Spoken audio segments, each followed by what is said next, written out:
Maraming salamat nga pala mga kalod sa pagsama sa pag-vlog natin about sa ornamental fish.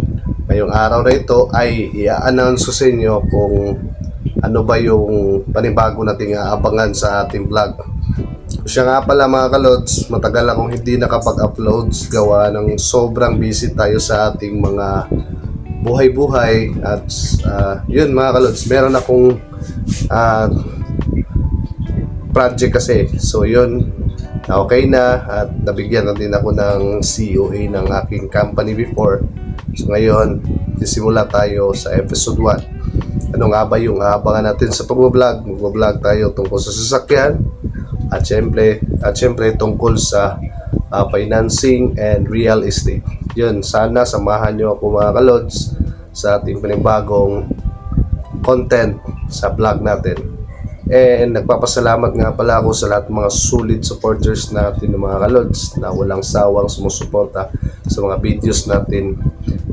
Kung nag-iba tayo, suportahan nyo na lang ako mga kalods kasi hindi na ako nag-isda ngayon. At yun, siguro mayroon man tayong mga bagay na kailangang i-let go, which is yung tungkol sa pag-isda. Dito talaga tayo mas yun kumbaga hiyang, or yun ang ating forte. So lahat tayo ay meron tayong mga iba't ibang gusto sa buhay, which is ngayon sinunod ko na yung napili ko na industry.